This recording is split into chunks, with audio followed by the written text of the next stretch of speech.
자, 이제 하나님 앞에 신앙 고백과 함께 기도로 나아가겠습니다.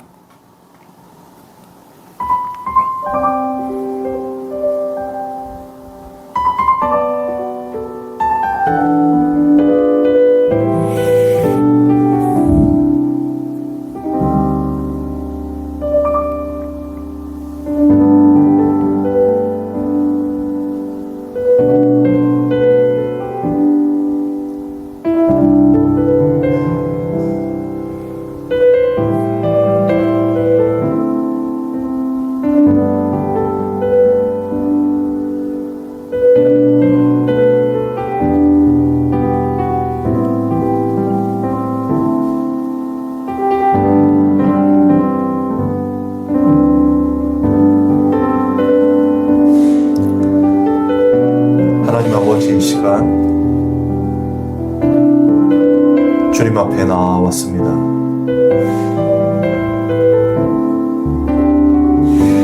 늘 주님의 뜻대로 살고자 했음에도 불구하고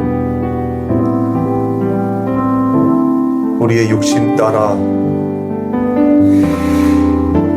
살 수밖에 없었던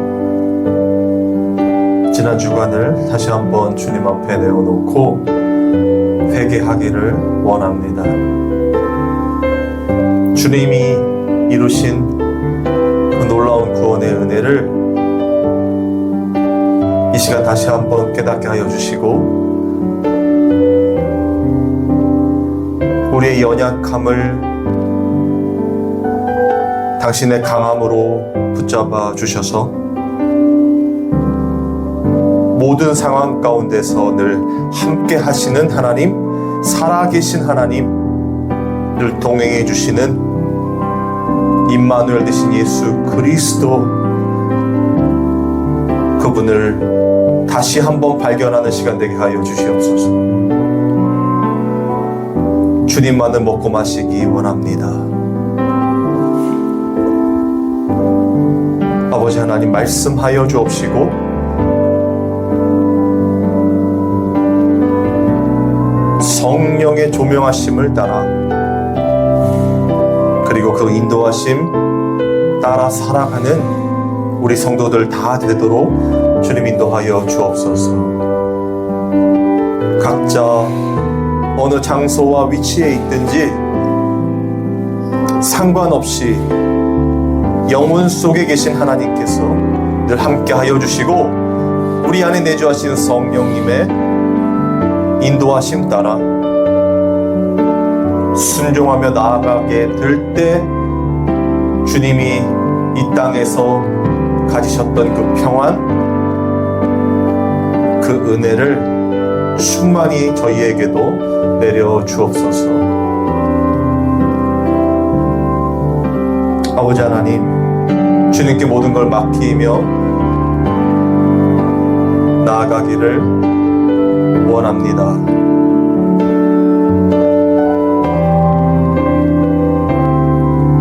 우리의 어떤 것이 아니라 우리 안에 계신 예수 그리스도를 보시는 하나님께서 이미 이루신 그 놀라우신 사랑과 은혜 다시 한번 이 시간 깨달을 수 있도록 인도하여 주시옵소서. 감사를 드리며 예수님의 이름으로 기도합니다. 아멘.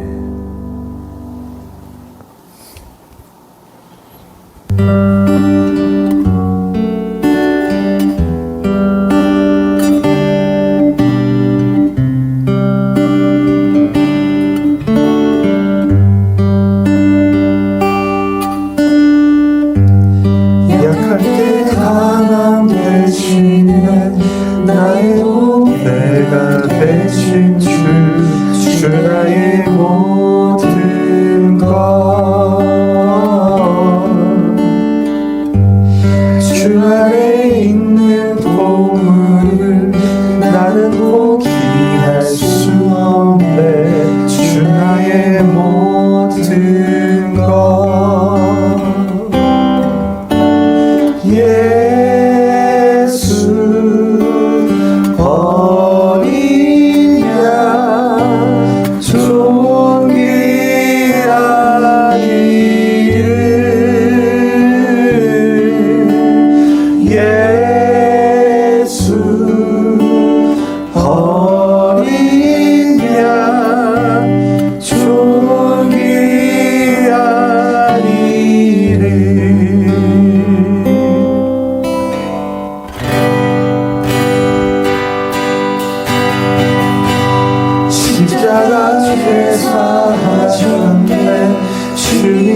찬양해 주 나의 모든 것 쓰러진 나를 세우고 나의 빈 잔을 채우네 주 나의 모든 것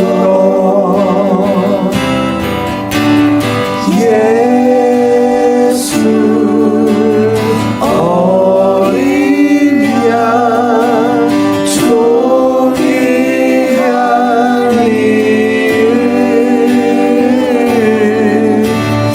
예수 어린 양 종이 아닌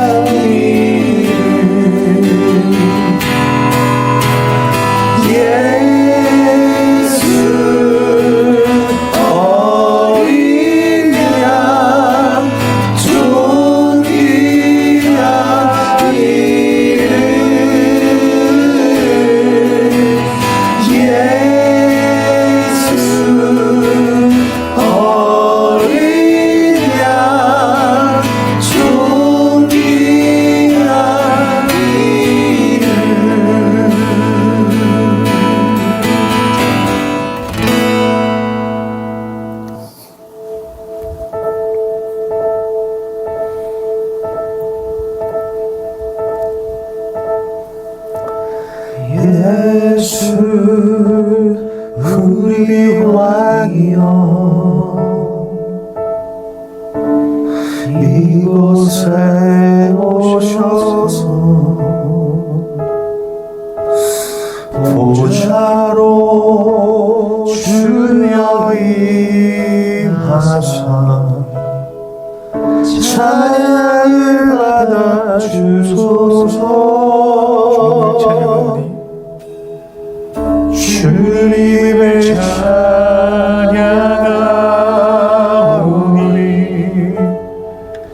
주님을 경배하오니 왕이신 예수여 오셔서 좌정하사 다스리소서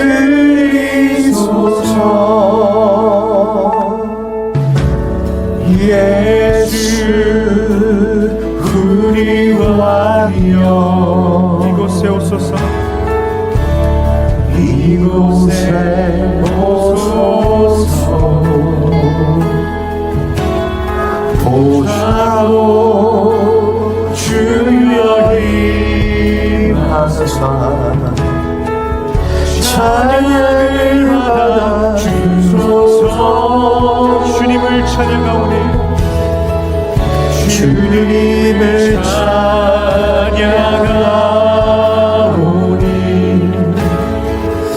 주님을 경배하오니 왕이신 예수여 오셔서 좌정하사 다스리소서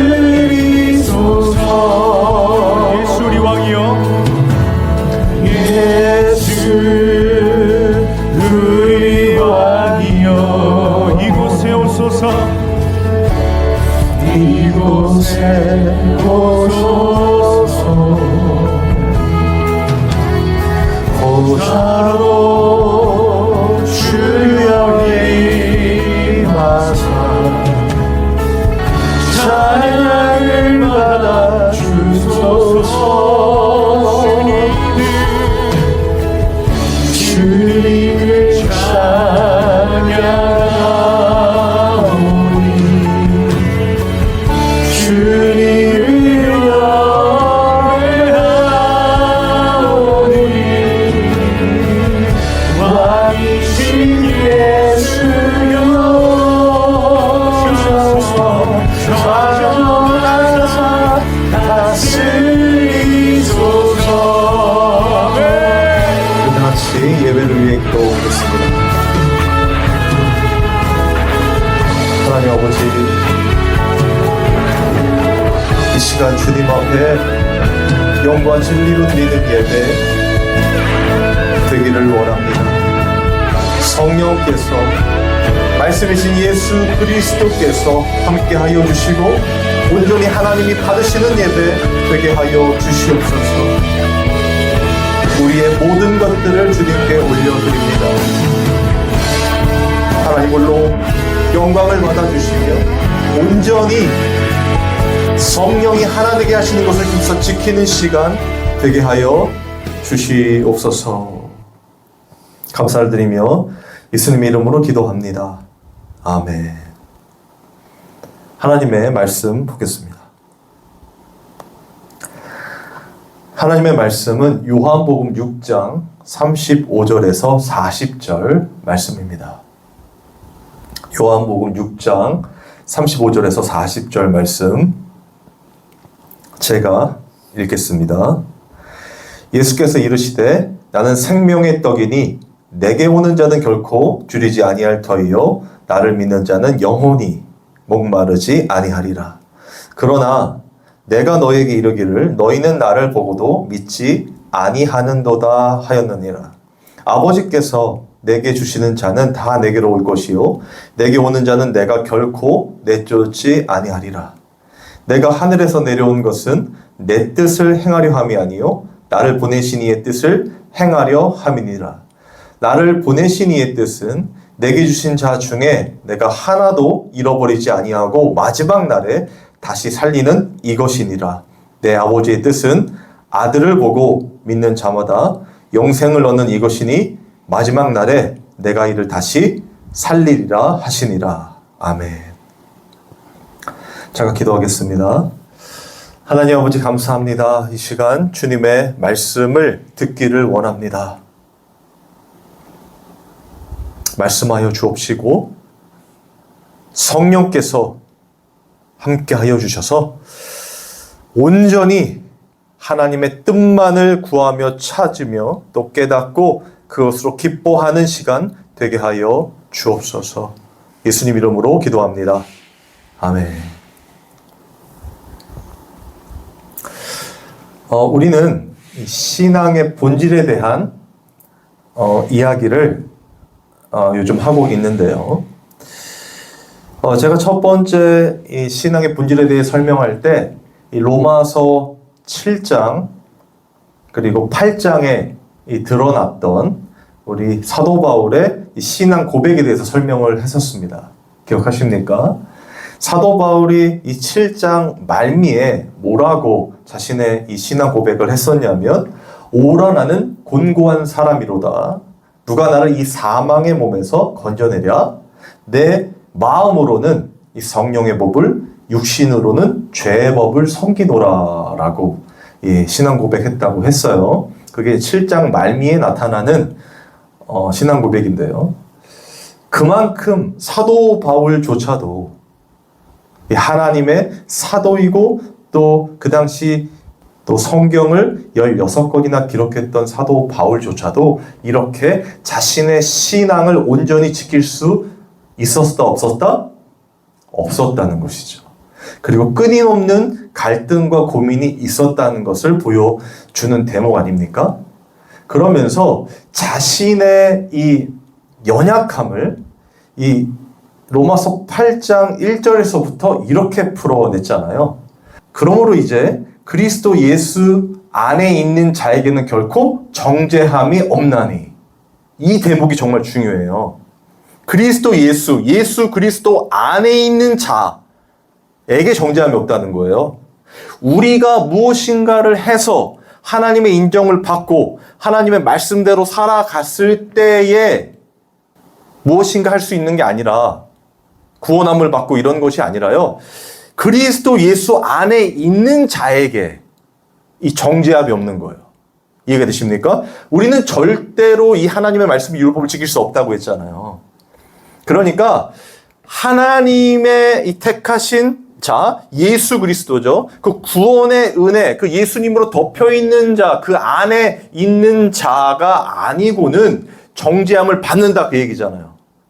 지금 사도 바울이 그런 정죄함을 자기가 느낀다는 거예요. 육신 안에 있기 때문에. 그러나 예수 그리스도 안에 있다는 이 확실한 믿음이죠. 하나님이 주신 믿음. 그 믿음 안에 있으면 정죄함이 없나니 생명의 성령의 법으로 해방감을 얻었다. 해방하게 되었다. 어디서부터? 죄와 사망의 법에서. 그러니까 이 로마서 7장 말미에 있었던 육신으로는 죄의 법을 섬기노라 할 때 그 육신이잖아요. 그죠? 우리잖아요. 그게 죄와 사망의 법 아래에 있는 우리의 이 현실을 말해주는 거거든요. 모든 인간의 현실. 그런데 그걸 누가 하셨다? 예수 그리스도께서 우리를 생명의 성령의 법으로 해방시켜 주신 거라는 거예요. 그러니까 우리의 연약함이 아니라 하나님의 강함으로 우리를 이끌어 가셨다. 이렇게 되는 거죠. 이해가 되십니까? 그 삶의 반복이 바로 신앙생활이라는 거예요. 제가 다시 설명드리겠지만. 그러니까 그런 신앙의 본질을 알고 있어야 하고, 그리고 제가 두 번째 어떤 걸 설명드렸냐면 이 고린도전서 10장 13절에 말씀을 가지고 설명을 드렸는데요. 거기서는 너희가 감당할 시험 밖에는 너희에게 당한 것이 없나니 하나님은 미쁘사 시험 당함을 허락지 아니하시고 또한 시험 당할 쯤에 또한 피할 길을 내사 능히 감당케 하시느니라 라는 말씀이거든요. 그러면 우리는 주목할 때 이 시험이라는 단어를 내가 이 땅에서 살아갈 때 어려운 일, 힘든 난관, 어떤 산 같은 일, 산적한 모든 그런 일들이라고 생각을 해서 그걸 하나님이 해결해 주신다로 생각할 수 있다고 했잖아요. 그런데 그런 내용이 아니라고 했습니다. 이 고린도전서 10장에서의 내용은 우상 숭배에 대한 이야기였고요. 과거 이스라엘이 출애굽한 이후에 우상 숭배를 자행해서 멸망당한 일들을 이야기한단 말이에요.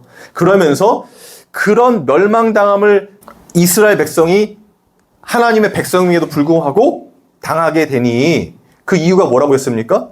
하나님을 대신하여 우상을 섬기는 내 욕심을 따라 살아가는 그 삶 자체를 설명한다고 했잖아요. 그게 악함이고 그게 우상숭배고 탐심이잖아요. 그죠? 우리의 탐심. 그런 삶으로 가서는 안 된다는 걸 설명하고 그러면서 그런 유혹들, 우리가 내 마음대로 살고자 하는 내 인생의 주인이 나인 것처럼 살아가는 그 유혹들을 시험이라고 한단 말이에요. 그러니까 그런 시험 당함을 허락지 아니하신다고 말하는 거예요. 지금 여기서 말하는 시험은. 그러니까 우리의 신앙생활 또한 우리가 지킬 수 없음을 설명하는 거죠. 그죠? 그런 시험에 우리는 넘어지고 쓰러지고 과거 이스라엘 백성들처럼 우상 숭배로 멸망당할 수밖에 없는 존재야 라는 걸 설명하는 거예요. 첫 번째로. 그리고 그러나 하나님은 우리와 함께 하셔서 예수 그리스도는 우리를 구원해 주신 분이시고 우리와 세상 끝날까지 함께 하리라 말씀하신 분이잖아요. 그분이 이제 성령을 통하여 우리와 함께 내주하고 계신 것 아니겠습니까? 그분께서 우리를 어떻게 해요?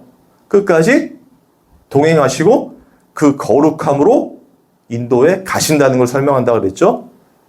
그러니까 그냥 시험 당할 즈에 도와줘서 이기게 해주시고 또 지켜보다가 또 이런 게 아니에요.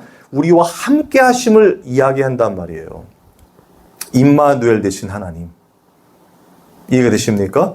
그러니까 이것이 바로 신앙의 본질이라고 할 수 있는 거예요.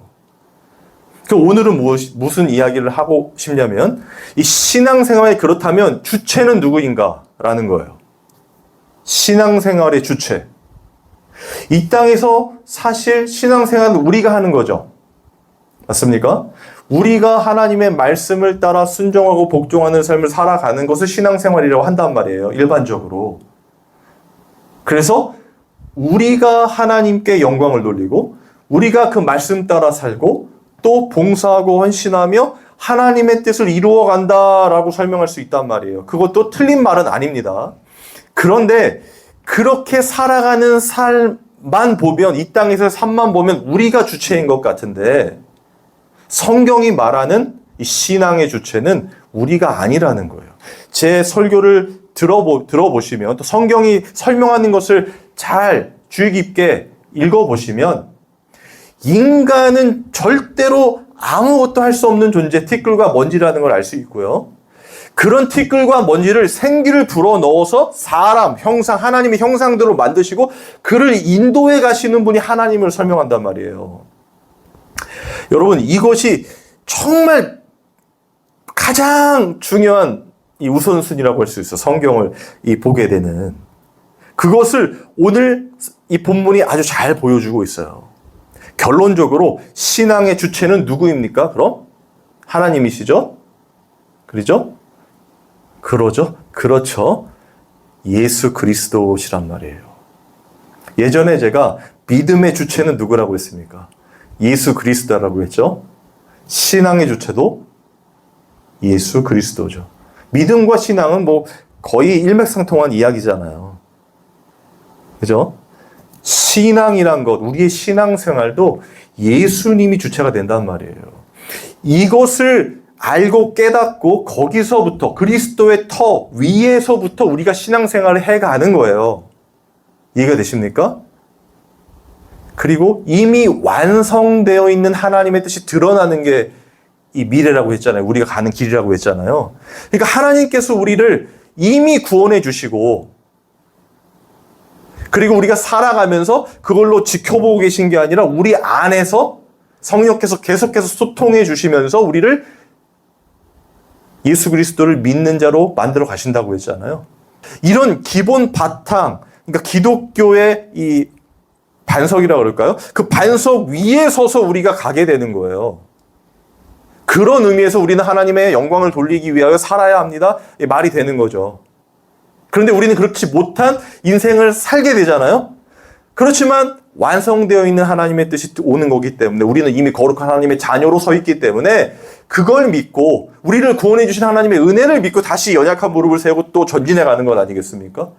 이런 기본적인 이 기독교의 이 본질을 알고 있어야 흔들림 없이 주님이 가신 그 십자가의 길을 갈 수가 있고 신앙을 온전히 이루어 가게 된다는 것입니다. 이해가 되시죠? 오늘 본문을 보자고요. 오늘 본문은 요한복음 6장입니다. 제가 굉장히 좋아하는 이 본문인데요. 제가 한번 6장 35절에서 36절을 한번 읽어볼게요. 예수께서 이르시되 나는 생명의 떡이니 내게 오는 자는 결코 줄이지 아니할 터이요 나를 믿는 자는 영원히 목마르지 아니하리라. 그러나 내가 너에게 이르기를 너희는 나를 보고도 믿지 아니하는도다 하였느니라. 여러분 이때의 배경이 어떠냐면요. 예수님께서 이 6장 처음에 오병이어의 기적을 보여주세요. 그리고 여러분 잘 아시는 또 무리를 걷는 사건이 연결이 되거든요.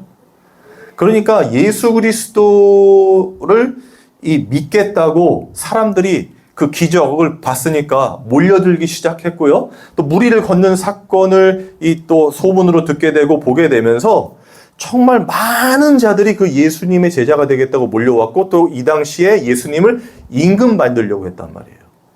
왜냐하면 이들이 기다린 메시아는 다윗 왕국의 회복, 그러니까 이 로마의 압제 시대였으니까 로마의 압제에서 독립을 하고 이 다윗 왕국 때처럼 아주 막강한 나라를 세워줄 메시아를 기다렸단 말이에요. 그런데 예수님이 지금 그 역할을 충분히 할 수 있는 능력을 보여주신 거예요. 그리고 자신이 하나님의 아들이라고 하시고, 그러니까 이 사람들이 그 예수님을 보고 다 믿겠다고 오게 된 거란 말이에요. 그런 상황이에요. 그래서 그 무리를 걷고 그 가버나움에 계실 때 이 사람들이 몰려들었을 때 그들을 보고 예수님이 하신 말씀이란 말이에요. 예수께서 이르시되 나는 생명의 떡이니 내게 오는 자는 결코 줄이지 아니할 터이요 나를 믿는 자는 영원히 목마르지 아니하리라. 자, 이 35절 말씀만 보면 이 사람들은 어때요? 너무나 좋겠죠. 지금 내게 오는 자, 예수님께 나오는 자는 결코 줄이지 않고 나를 믿는 자는 영원히 목마르지 않는데요. 자신이 생명의 떡이라고 그러는 거예요. 그럼 이 사람들은 지금 그 예수님을 믿기 위하여 모였잖아요. 예수님을 왕으로 만들려고도 했잖아요. 영광을 돌리려고 했잖아요. 모든 것을 진짜 예수님 원하는 대로 우리가 만들어 드리겠습니다. 이런 거 아니겠습니까? 상황이.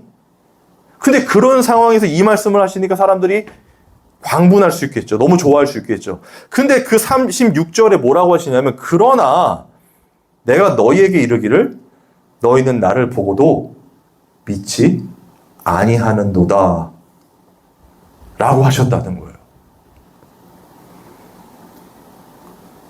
예수님을 믿기 위하여 수많은 사람들이 몰려들었어요. 이스라엘 백성들이. 그들은 메시아를 기다린 하나님의 백성이었어요. 자기를 기다렸다고. 예수님이 자기를 기다렸단 말이에요. 그 사람들이 임금 만들고 그리고 예수님과 힘을 합쳐서 이 독립을 이루고 이스라엘을 막강하게 만들고 그런 어떤 이스라엘이 원했던 그림을 그리려고 했잖아요. 그죠? 근데 예수님이 하시는 말씀이에요. 그들을 믿겠다고 왔는데 너희는 나를 보고도 믿지 아니하는도다 말씀하신단 말이에요. 그렇다면 지금 이런 상황 속에서 그 이스라엘 백성들이 모인 이유와 목적이 있겠죠. 그리고 예수님이 이 땅에 오신 이스라엘 백성의 혈통으로 오신 이유와 목적도 있잖아요. 그게 같다는 거예요? 다르다는 거예요? 다르다는 거죠. 그들이 바라는 건 이 땅에서의 회복이었어요. 그죠? 여러분 잘 아시듯이 그 중심에는 뭐가 있었죠? 그 예수님의 그 능력을 가지고 내 인생 좀 잘 살아보자 이런 거 아니겠습니까? 그런 모습들이 제자들이 이스라엘 백성의 대표로 나타나서 막 보여주잖아요. 예수님 당신이 임금이 되시면 나를 우편에 나를 좌편에. 그게 그 예수님의 제자가 되겠다고 따라다녔던 그 모든 사람들의 속마음이었단 말이에요. 욕심이었단 말이에요. 이해가 되십니까? 예수님을 믿겠다고 왔지만 그들이 믿은 건 예수님이 아니라 예수님의 그 보여주신 능력, 그 힘, 파워, 그 세력이잖아요. 몰려든 것, 이 땅의 소유, 그거를 나도 좀 얻어서, 나도 좀 그 힘을 줘서, 나도 내 인생의, 내 삶의 임금으로 살고 싶습니다. 이런 거 아닙니까? 나도 내 마음대로 좀 이 땅에서 형통한 삶을 살고 싶다라는 건 아니겠습니까? 모두 자기 자신의 그 주인이 나 자신이라고 생각해서 움직이는 사람들의 모습이란 말이에요. 예수님을 믿겠다고 왔지만 그렇기 때문에 예수님께서 뭐라고 하시냐면 너희는 나를 보고도 믿지 아니하는도다 라고 말씀하신단 말이에요. 그러면 보세요. 이 사람들이 그렇게 하나님의 뜻대로 살려고 조상 때부터 살아오지 않았습니까? 바리새인이요 사두개인들이 있어서 그 하나님의 말씀을 연구하고 지키려고 노력했단 말이에요. 가르치고. 엄청난 그 열심 아니에요? 지금 우리랑 비교한다면 우리는 절대로 따라갈 수 없는 거잖아요. 지금도. 그런 그들이 예수님을 목도하고 그 예수님이 보여주신 능력을 보고 그 예수님 뜻대로 살겠다고 제자가 되겠다고 다 몰려든 상황이란 말이에요. 그런데 예수님은 아니라는 거죠.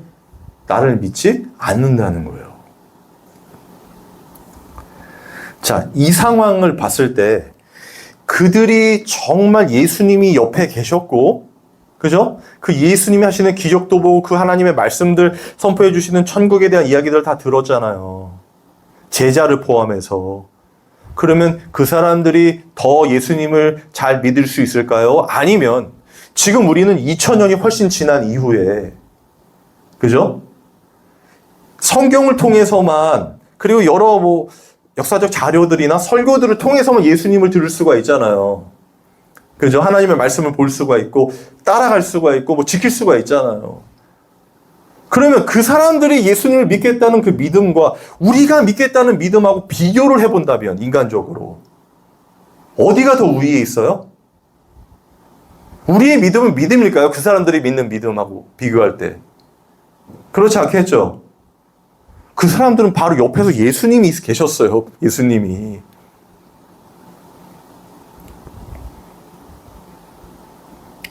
그런데 그런 이스라엘 백성들에게 예수님께서 너희는 나를 도무지 믿지 아니하는도다 하신단 말이에요.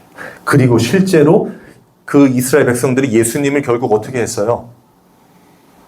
임금을 만들고 제자가 되겠다 하고 영광을 돌리겠다고 했던 그 사람들이 예수님을 결국 어떻게 했죠? 십자가에 못 박아 죽였어요. 그 사람들이 하나님의 백성이라는 사람들이요. 그러면 이 신앙 생활이라는 것, 우리가 보통 알고 있는 하나님 말씀대로 순종하고 살아가고 지키고 행하고 혹은 이 교회에서의 종교 생활들 있잖아요. 봉사하고 헌신하면서 하나님의 영광을 돌리고 하는 그런 일들이 우리 스스로 할 수 있는 것입니까? 없는 것입니까? 우리 모두 하나님의 영광을 돌리면서 하나님의 칭찬받고 싶은 거잖아요. 그죠? 착하고 충성된 종아, 그 소리 듣고 싶은 거 아닙니까? 그런데 그 소리를 들을 수 있다는 거예요? 없다는 거예요?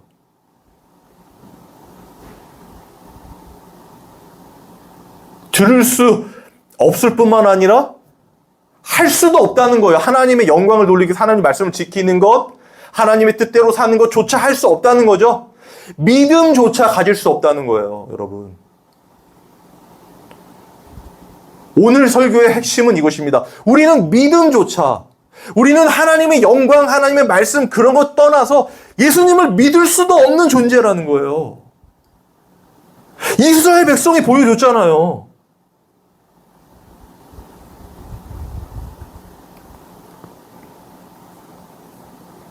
그렇다면 신앙의 주체, 우리가 되면 됩니까? 안 됩니까? 안 되겠죠. 우리가 시작하고 우리가 마칠 수 있다고요? 하나님의 뜻대로 삽시다. 영광을 위해 삽시다. 끝까지 노력하면 할 수 있습니다. 준비하는 자들만 하나님이 쓰십니다. 준비합시다. 말이 돼요? 안 돼요? 예수 그리스도를 몇천 년간 기다린 게 이스라엘 백성들이에요, 여러분. 그 메시아가 와서 하나님의 뜻을 이루는 것이 이스라엘 나라를 회복하는 것이라고 알아서 준비하고 있었던 게 이스라엘 백성들 아닙니까? 그리고 그 대표들이 누구예요? 바리새인과 사두개인들 아니에요? 그럼 준비되는 자들 바리새인과 사두개인을 제자로 써야죠? 맞죠? 그들은 하나님의 말씀을 얼마나 많이 연구했겠습니까? 그럼 예수님께서 오셔가지고 야 그거 아니야, 내가 제대로 알려줄게 하면서 조금만 알려주셨으면 그 사람들이 봉기해가지고 더 큰 하나님의 영광 돌릴 수 있는 거 아니에요? 왜 지식도 없는 어부들을 데려다가 제자로 만드셨을까요? 그리고 그 제자들도 예수님 곁에 있을 때 3년 동안 동고동락하며 하나님 말씀 들었는데, 그죠? 십자가의 죽으심과 부활을 설명하셨는데도 예수님이 죽으실 때 그들 다 어디 갔습니까? 자기 살길 찾아 떠나죠? 대체 누가 하나님의 말씀을 지킬 수가 있습니까? 대체 어떤 자가 하나님의 영광을 돌릴 수 있어요? 아니요. 어떤 사람이 대체 이 믿음을 지킬 수가 있냐고, 예수님 믿을 수가 있냐고, 스스로. 성경은 인간이 하나님을, 예수님을 믿을 수 없다는 걸 증거하는 겁니다. 신앙의 주체가 우리가 아니라는 거예요. 우리가 주체가 되면 망해요, 여러분. 예수님의 뜻 아무리 외치고 아무리 가르치고 아무리 따르려 해도요, 시간이 지나면 여러분도 보실 거 아닙니까? 교회들이, 많은 잘못된 목사들이 나이가 들어감에 따라 어떻게 돼요? 저는 안 그럴 것 같습니까? 인간은 다 그렇게 된단 말이에요. 인간은 자기가 무엇인가를 했다고 여길 때, 자기가 무엇인가 높이 성인의 경지에 이르렀다고, 믿음의 경지에 이르렀다고 생각하기 시작할 때, 무엇인가 이루었다고, 하나님의 영광을 돌리고 살고 있다고 생각하는 그때 완전한 파멸로 나아가게 된단 말이에요. 모든 인간이다. 신앙의 주체가 내가 될 때. 그런데 여러분, 신앙의 주체가 하나님이 되시면 어떻게 돼요? 신앙의 주체가 예수 그리스도가 되면 어떻게 돼요? 지금은 신앙의 주체가 우리 안에 성령이 계시죠? 성령께서 신앙의 주체가 되면 어떻게 돼요? 우리를 그 하나님께서, 삼위일체 되신 하나님께서 인도해 주시면 어떻게 됩니까? 우리는 넘어지고 쓰러지고 죄를 질지라도 영원하시며 완전하신 하나님이 우리를 인도해 가신다면, 우리를 이끌고 가신다면 우리는 결국에 어떻게 되는 거예요? 이끌림을 받겠죠? 견인이라고 그러잖아요. 견인차가 고장난 차를 끌고 가는 것처럼, 그러면 목적지에 도달하는 것처럼 하나님께서 우리를 인도해 가신단 말이에요. 그런데 이것을요, 하나님이 택하셨고 하나님이 이루시고 하나님이 완성하신다는 거예요. 보세요. 37절입니다. 아버지께서 내게 주시는 자는 다 내게로 올 것이요 내게 오는 자는 내가 결코 내쫓지 아니하리라. 다시, 아버지께서는 누구예요? 하나님이시죠. 하나님께서 내게 주신 자, 나는 누굽니까? 예수님이죠. 아버지께서, 하나님께서 예수님께 주시는 자는 다 내게로 올 거래요. 그리고 내게 오는 자는 내가 결코 내쫓지 아니한대요. 여러분, 하나님이 보내신 자라는 거예요. 누구한테? 예수님께. 그러면 그 자들은 다 온대요. 스스로 예수님을 믿겠다고 하는 자들 아닙니다. 준비할 테니 나 좀 서서 하나님 영광 돌리겠습니다 하는 자들 아닙니다. 하나님께서 보내신 자들이에요. 그리고 그 자들은 다 주님께로 오게 됩니다. 그리고 예수님은요, 그 자들을 어떻게 해요? 반드시 내쫓지 않고 다른 절에 보면 다시 살리리라 말씀하세요.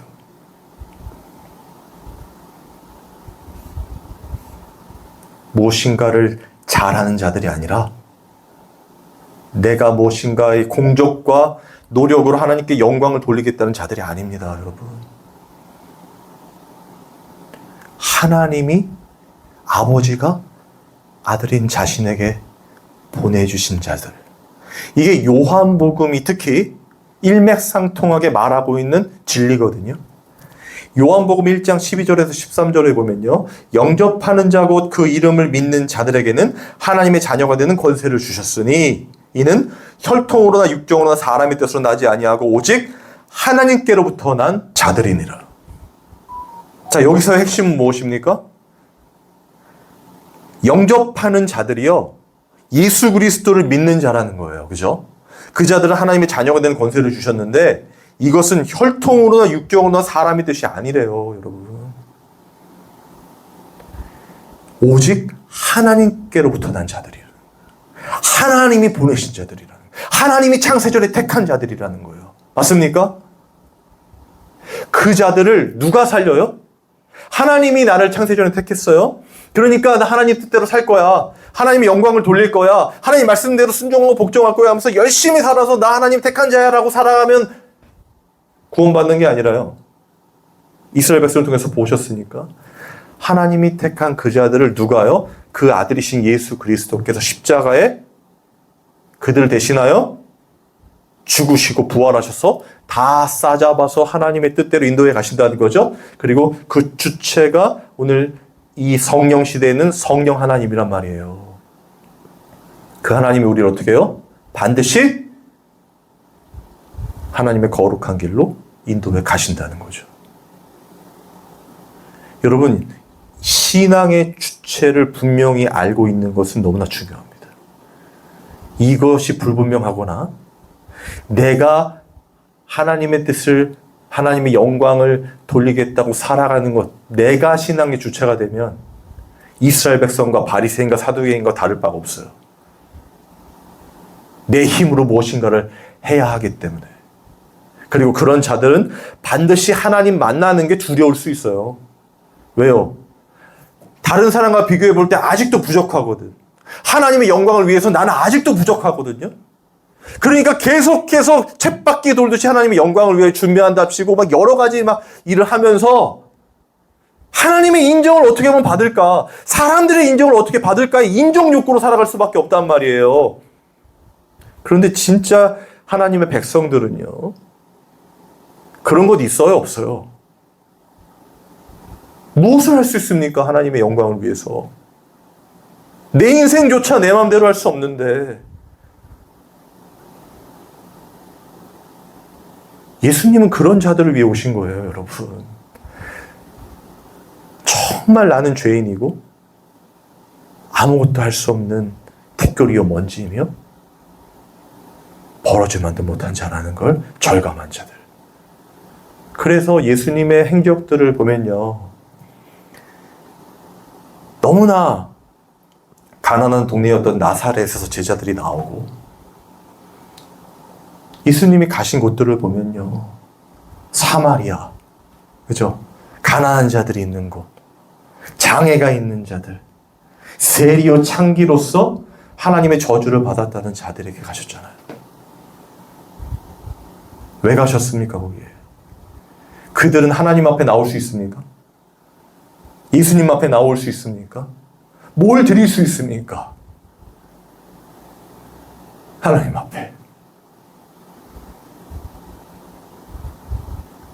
여러분, 우리의 인생도 그렇지 않나요?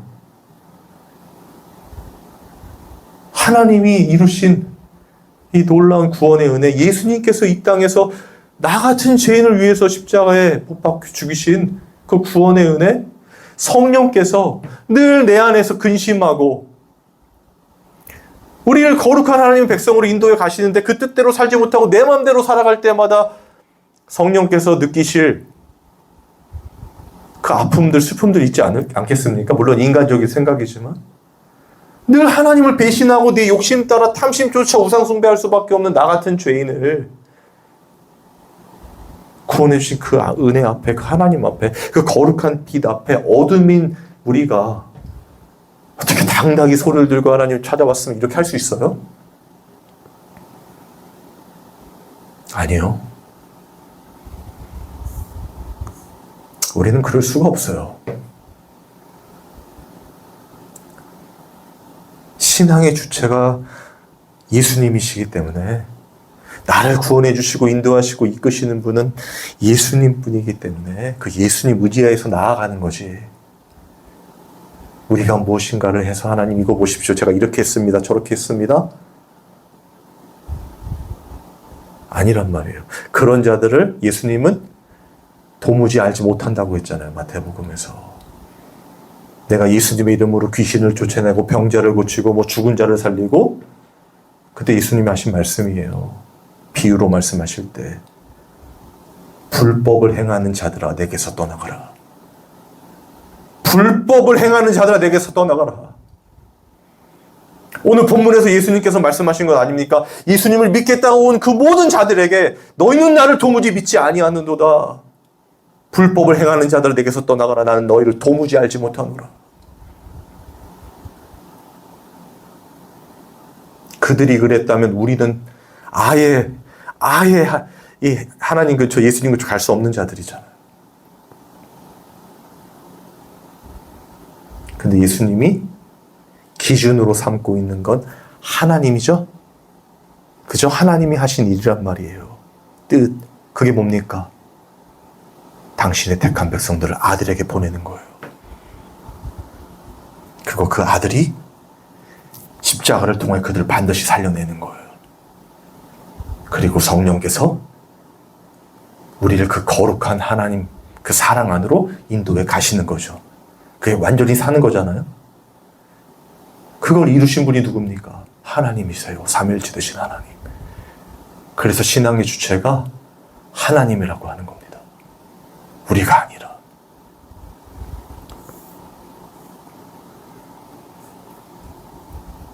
(44절입니다) 나를 보내신 아버지께서 이끌지 아니하시면 아무도 내게 올 수 없나니 오는 그를 내가 마지막 날에 다시 살리리라. 하나님께서 이끌지 아니하시면 아무도, 미안하지만 예수님께 나올 수 없습니다. 그런데 나오게 되는 자들이 있어요. 너무나 연약하고 부족한 자들일 거고요. 사람들의 멸시와 천대를 받는 자들일 수도 있습니다. 하나님께 아무것도 내어놓을 수 없고 사람들에게도 인정받지 못하는 그런 상황의 사람들일 수도 있고요. 성경에 보면 손가락질과 멸시를 받던 사람들이었잖아요. 근데 그런 사람들이 와요. 예수님께요. 하나님이 보내신 자들이기 때문에. 저는 그런 자들이 반드시 이 말씀을, 이 영상을 보게 될 줄 믿습니다. 그래서 제가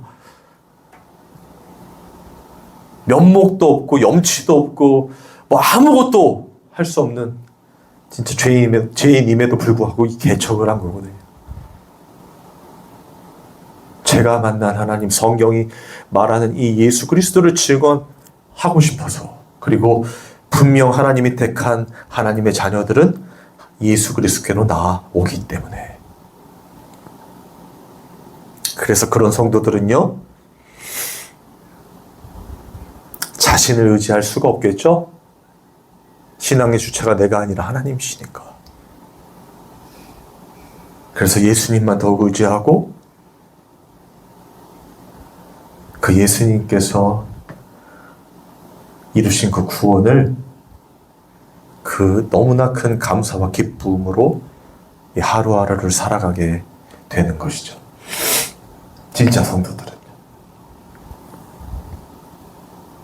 그리고 그런 삶의 반복된 과정, 나는 철저하게 죽어져야 할 죄인 중에 괴수임을 알게 되고, 더욱더 예수님이 이루신 그 십자가의 구원의 은혜가 얼마나 큰지를 깨달아가는 그 삶의 반복된 여정 속에서 우리는 더욱 깊이 깨닫게 되는 것입니다. 아, 신앙의 주체는 내가 아니라 하나님이시구나. 예수님이시구나. 성령님이시구나.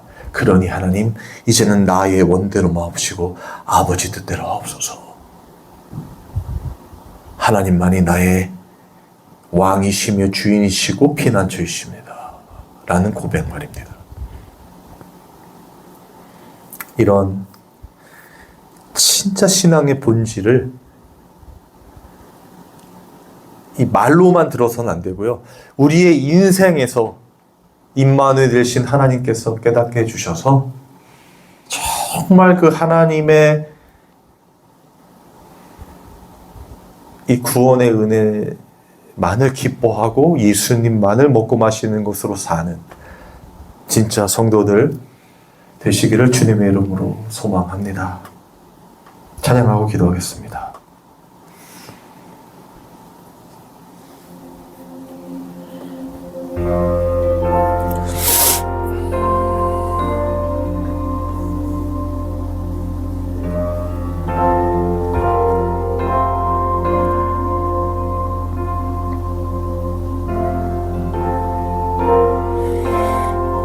아버지,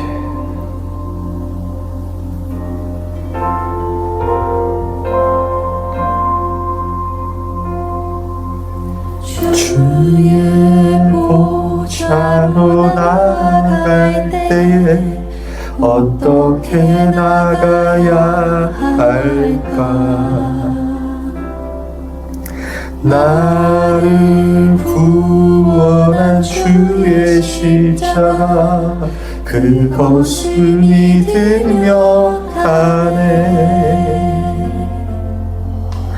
주의 보좌로 나갈 때에 나 여전히 부족한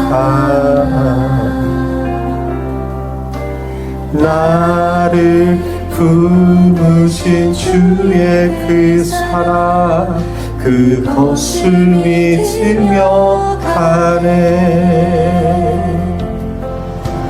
자격 없는 내 힘이 아닌 오직 예수님의 보혈로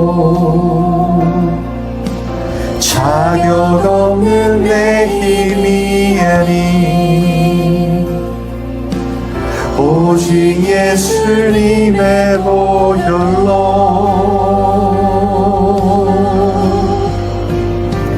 십자가의 보혈 완전하신 사랑 힘입어 나갑니다. 십자가의 보혈 완전하신 사랑 힘입어 예배합니다. 우리 다 같이 기도하겠습니다. 하나님, 우리의 연약함을 아시는 주여, 우리는 절대로 하나님 믿을 수 없고 하나님 뜻대로 살 수 없는 죄인들입니다. 그럼에도 불구하고 창세전에 우리를 택하여 주시고 예수 그리스도를 통하여 우리의 죄를 대속하여 주시고 성령 하나님께서 늘 내주하셔서 우리의 연약함과 부족함과 죄인됨을 폭로하시고 오직 예수 그리스도의 그 거룩한 십자가의 길로 인도하시는 이 놀라운 은혜, 신앙의 주체가 우리가 아니라 온전한 하나님이심을 알게 해주시는 이 놀라운 은혜와 사랑, 아버지 하나님, 이 신앙의 본질과 이 진리 우리 성도들이 마음판에 새겨지게 하여 주시고 내 순간순간 깨달아 살아갈 수 있도록 인도하여 주시옵소서.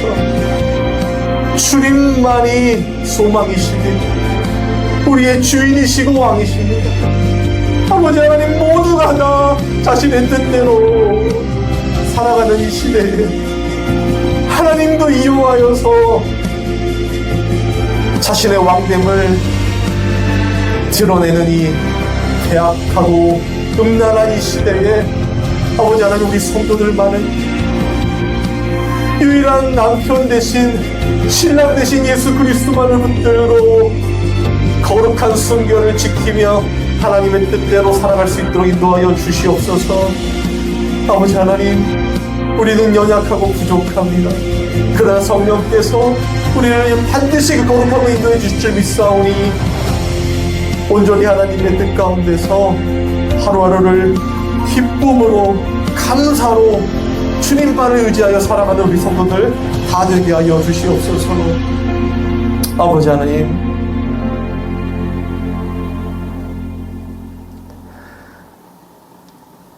정말 주님의 이 구원의 은혜가 얼마나 소중한지, 얼마나 귀한지를 날마다 체험하는 우리 성도들 다 되도록 인도하여 주시옵소서. 하나님의 사랑이 얼마나 크고 놀라운지를 알게 하여 주시고 다른 사람과 비교하지 않고 하나님만을 바라보며 하나님의 뜻대로 사는 기쁨과 그 놀라운 행복, 그 평안을 누리는 우리 성도들 다 되도록 주님 인도하여 주시옵소서. 하나님, 이 시간 하나님 앞에 귀한 예물을 드렸습니다.